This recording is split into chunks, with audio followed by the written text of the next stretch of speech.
GST setup की सबसे बड़ी कमी है इसकी एडवांस रूलिंग अथॉरिटी। ये जॉइंट कमिश्नर रैंक के ऑफिसर्स मोस्टली जुडिशियल ऑफिसर्स की तरह काम नहीं कर पा रहे। ये आज भी रेवेन्यू ऑफिसर्स की तरह बिहेव कर रहे हैं। इंटरमीडिएट सर्विस को ऐसे इंटरप्रेट किया कि इंडिया का फास्टेस्ट ग्रोइंग बीपीओ सेक्टर खतरे में आ गया। सर्कुलर आने के बाद भी एक ग्रे एरिया रह गया है।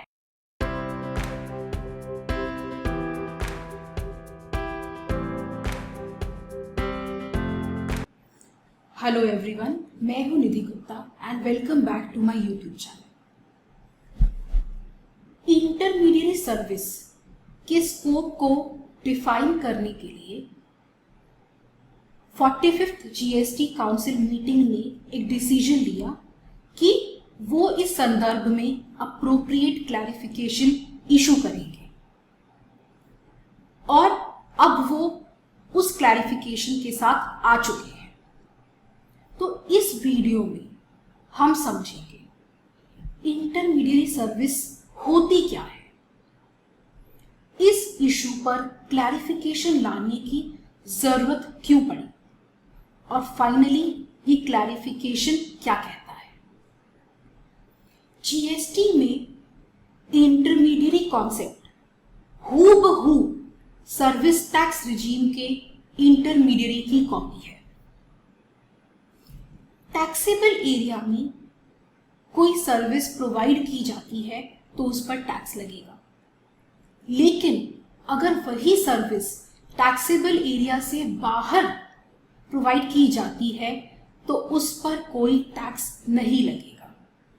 रादर उस सर्विस के प्रोविजन के लिए जो भी इनपुट्स और इनपुट सर्विसेज यूज किए गए हैं उनका भी रिफंड मिलेगा।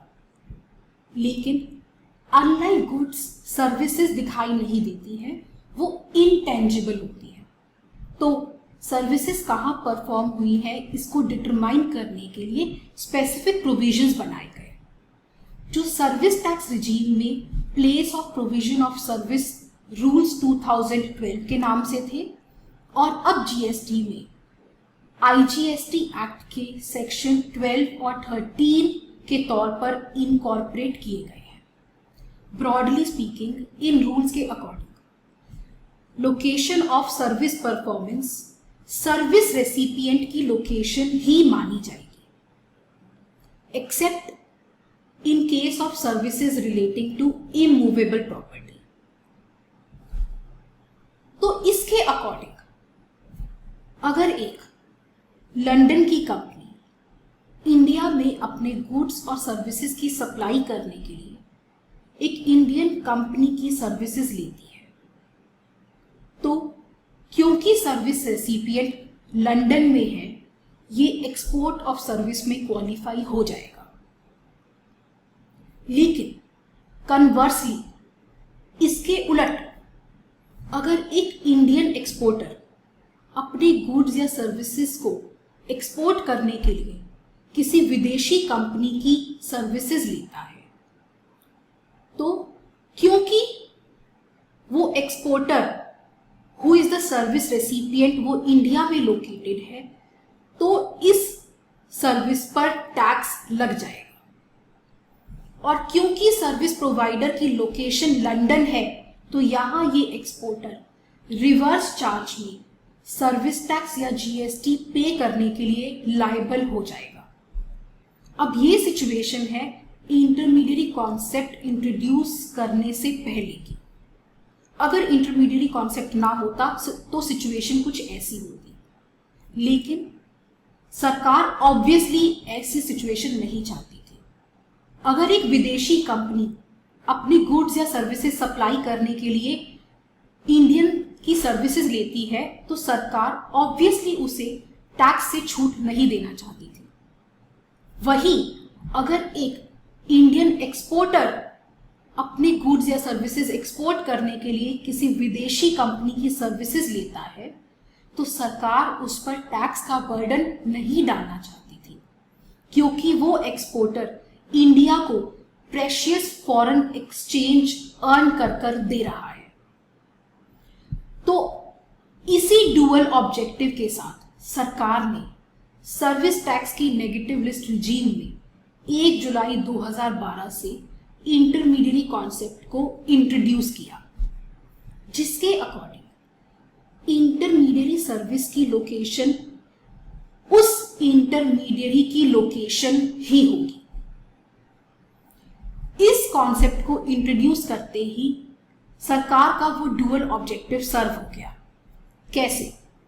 अब वो लंदन बेस्ड कंपनी जब इंडियन इंटरमीडियरी की सर्विसेज लेती है तो वहां पर लोकेशन ऑफ सर्विस इंडिया हो जाएगी, because that intermediary is situated in India और उस पर टैक्स लग जाएगा।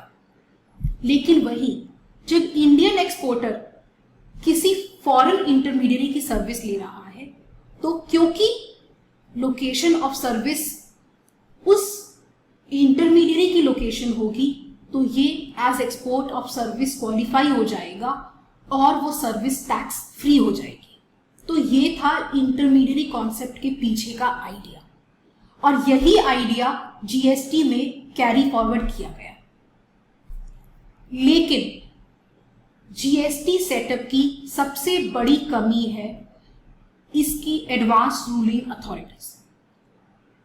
जीएसटी आने से पहले भी एडवांस रूलिंग अथॉरिटी का कॉन्सेप्ट था, लेकिन उन्हें हेड करते थे सुप्रीम कोर्ट के रिटायर्ड जजेस। आइडिया ये था कि कोई भी आदमी किसी बिजनेस में इन्वेस्ट करे उससे पहले वो उसके पूरे टैक्स इम्प्लीकेशंस को समझ ले। इसी आइडिया को जीएसटी में भी लाया गया, लेकिन इसे ग्रास रूट लेवल तक पहुंचाने के लिए हर स्टेट में एडवांस रूलिंग अथॉरिटीज सेटअप कर दी।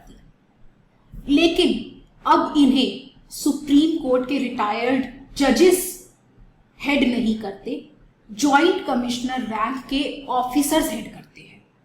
और सैडली ये जॉइंट कमिश्नर रैंक के ऑफिसर्स मोस्टली जुडिशियल ऑफिसर्स की तरह काम नहीं कर पा रहे। ये आज भी रेवेन्यू ऑफिसर्स की तरह बिहेव कर रहे हैं, जिनका गोल है to maximize the government revenue. और उसी ऑब्जेक्टिव को ध्यान में रखते हुए ये एडवांस रूलिंग्स आ रही है। और उसी का नतीजा ये था कि एडवांस रूलिंग अथॉरिटी ने इंटरमीडियरी सर्विस को ऐसे इंटरप्रेट किया कि इंडिया का फास्टेस्ट ग्रोइंग बीपीओ सेक्टर खतरे में आ गया। ये बीपीओ सेक्टर जिसका एस्टिमेटेड एनुअल रेवेन्यू $500 बिलियन का है और जो तकरीबन 1 करोड़ से ज्यादा लोगों को एम्प्लॉयमेंट प्रोवाइड करता है, उसकी एग्जिस्टेंस पे ही क्वेश्चन मार्क लग गया। तो ये कारण था कि मजबूर होकर सरकार को यहां पर क्लैरिफिकेशंस इशू करने पड़े। तो पहले तो ये समझते हैं कि एडवांस रूलिंग अथॉरिटी ने ऐसा क्या मिस इंटरप्रेट कर दिया था इंटरमीडियरी सर्विस को कि ये नौबत आई। हांगकांग की एक कंपनी ने Indian company Vserv Global एक अकाउंटिंग कंपनी है, वो उसकी सर्विसेज लेती है। अब ये हांगकांग की कंपनी काम क्या करती है? इस हांगकांग कंपनी की सब्सिडरी कंपनीज डिफरेंट कंट्रीज में है। वो एक कंट्री में पोटेंशियल बायर ढूंढती है, दूसरी कंट्री के सप्लायर से नेगोशिएट करती है और इन 2 कंट्रीज के सप्लायर और बायर के बीच में डील क्रैक करवाती है और माल की अकॉर्डिंगली सप्लाई होती है। अब ये जो Indian company Vserv Global है, जिसे इस हांगकांग की कंपनी ने हायर किया है, वो पिक्चर में आती है पूरी डील फाइनलाइज हो जाने के बाद। और इस Indian company Vserv Global का काम है कि वो हांगकांग कंपनी की सारी अकाउंटिंग रखे, क्योंकि हांगकांग में इंडिया से मैन पावर बहुत एक्सपेंसिव है। और ये जो डील हांगकांग की कंपनी क्रैक करवा रही है, उसकी परफॉर्मेंस के लिए बायर और सेलर से लाइसेंस रखे। अब एडवांस रूलिंग अथॉरिटी के सामने इशू ये था कि क्या ये Indian company Vserv Global intermediary की डेफिनेशन में कवर्ड है या नहीं। ये इंटरमीडियरी की डेफिनेशन आईजीएसटी एक्ट के सेक्शन 2 में दी गई है। इस डेफिनेशन के अकॉर्डिंग एक पर्सन इंटरमीडियरी में तभी कवर होगा जब वो ये 3 कंडीशन सेटिस्फाई करेगा। सबसे पहले, he must be a broker और an agent or any other person who arranges or facilitates supply of goods or services or both or securities. Secondly, वो जो सप्लाई अरेंज या फैसिलिटेट की गई है it must be between 2 or more persons. And lastly, he must not supply goods or services or both on his own account. तो वीसर global का argument ये था कि वो कोई डील नेगोशिएट नहीं करवाता है, वो तो डील फाइनलाइज हो जाने के बाद पिक्चर में आता है, तो वो इंटरमीडियरी की डेफिनेशन में कवर्ड नहीं है। वो कोई एजेंट, ब्रोकर या समवन हु अरेंजेस और फैसिलिटेट्स सप्लाई में नहीं आता। लेकिन एडवांस रूलिंग अथॉरिटी ने उसे इंटरमीडियरी की डेफिनेशन में कवर्ड माना ऑन द बेसिस कि वो गुड्स और सर्विसेज की सप्लाई को फैसिलिटेट करवाता है। वीसर ग्लोबल इस एडवांस रूलिंग के अगेंस्ट अपीलेट अथॉरिटी के सामने गया। उसने कहा कि अगर इस तरह से इंटरमीडियरी सर्विस को आप इंटरप्रेट करोगे तो बाकी सभी place of provision of service के रूल्स रिडंडेंट हो जाएंगे, क्योंकि आप कोई भी बिजनेस सर्विस को उठाकर देख लो, वो किसी ना किसी तरह किसी और बिजनेस को फैसिलिटेट करता है। मेरी एक दुकान है, मुझे दुकान के सामने एक झाड़ू मारने की सर्विस दे रहा है। वो झाड़ू मारता है, दुकान के सामने से साफ सफाई होती है तो कस्टमर अंदर आता है, तो वो भी मेरा बिजनेस फैसिलिटेट कर रहा है। तो क्या वो भी इंटरमीडियरी में कवर होगा? इसलिए ये जो वर्ड्स हैं, हु अरेंजेस और फैसिलिटेट्स सप्लाई ऑफ गुड्स और सर्विसेज और बोथ, इन्हें इनके प्रीसीडिंग वर्ड्स एजेंट और ब्रोकर की लाइट में इंटरप्रेट करना चाहिए। इसके लिए वीसर ग्लोबल ने 2 लीगल प्रिंसिपल्स पर रिलाई किया, noscitur a sociis and ejusdem generis. A word is judged by the company it keeps. तो हु अरेंजेस और फैसिलिटेट्स द सप्लाई को आप एजेंट और ब्रोकर की लाइट में ही इंटरप्रेट करोगे। और एक ऑल्टरनेट आर्ग्यूमेंट और था वीसर ग्लोबल का कि वो on his own accounting service दे रहा है, इसलिए वो इंटरमीडियरी सर्विस में क्वालिफाई नहीं होता। लेकिन एज एक्सपेक्टेड अपीलेट अथॉरिटी ने ये अपील रिजेक्ट कर दी और उसका रिजल्ट ये था कि इस रूलिंग ने पूरे बीपीओ सेक्टर में खलबली मचा दी। ये BPO sector, call sector, accounting services sector, ये इंडिया के नेचुरल रिसोर्सेज को एक्सपोर्ट नहीं करते, ये इंडिया के मैन पावर को एम्प्लॉयमेंट देते हैं, उनके मैन आर सेल करते हैं। तो कोई भी सरकार इस पर टैक्स लगाना नहीं चाहेगी और ये बूमिंग सेक्टर इंडिया को छोड़कर बाहर रिलोकेट होने लगा, श्रीलंका वगैरह जाने लगा।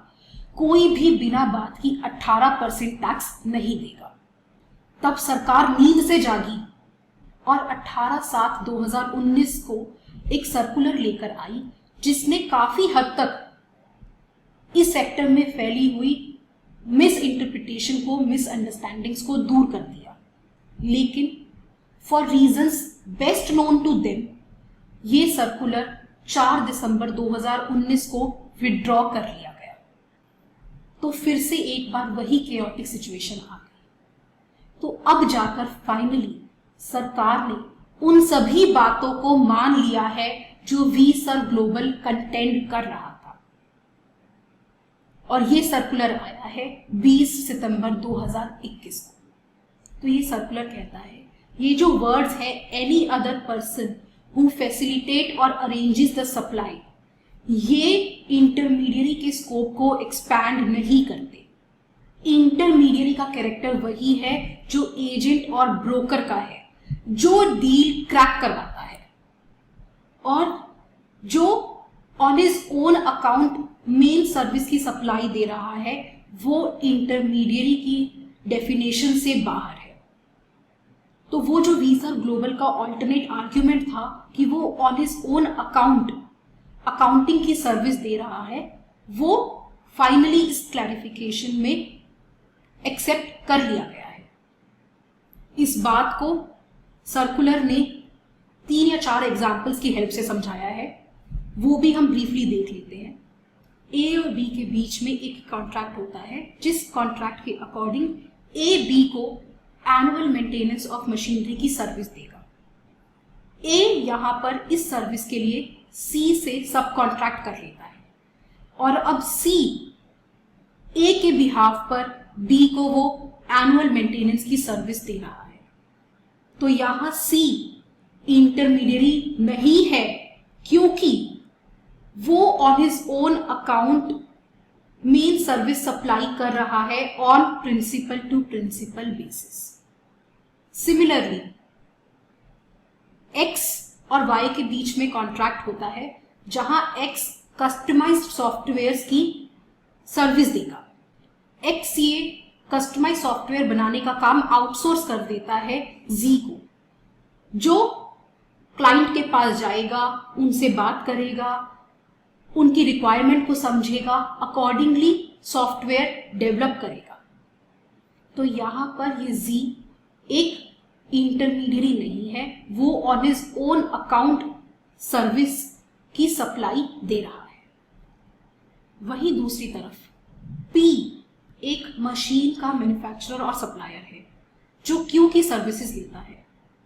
क्यू पी को कस्टमर्स ढूंढने में हेल्प करता है, उनकी डील फाइनलाइज करवाता है और ये डील करवाने के लिए अपने चार्जेस लेता है। तो यहां पर क्यू एक इंटरमीडियरी है जो पी और आर के बीच में सप्लाई को फैसिलिटेट कर रहा है। तो फाइनली इस सर्कुलर ने वो सभी बातें मान ली हैं और इंटरमीडियरी सर्विस के स्कोप को क्लैरिफाई कर दिया है। लेकिन ये सर्कुलर आने के बाद भी एक ग्रे एरिया रह गया है।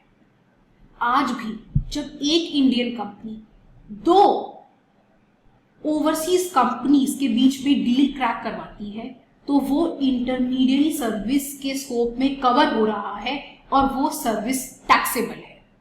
और ये इंटरप्रिटेशन इंटरमीडियरी कॉन्सेप्ट को इंट्रोड्यूस करने के ऑब्जेक्टिव के अगेंस्ट जा रहा है। ये इंडियन कंपनी जो 2 विदेशी कंपनियों के बीच में डील क्रैक करवा रही है, ये इंडियन वेल्थ को ड्रेन नहीं कर रही, बल्कि इंडिया के लिए प्रेशियस फॉरेन एक्सचेंज अर्न कर रही है। और ये एक गोल्डन रूल है कि टैक्सेस आर नेवर एक्सपोर्टेड। तो इस इशू पे अभी भी सूटेबल अमेंडमेंट्स की जरूरत है। So that's it for this video. I sincerely hope ये वीडियो आपके लिए यूजफुल रहा हो। I'll see you in the next video with a new topic. Till then, take very good care of yourself. I'll see you next time. Bye-bye.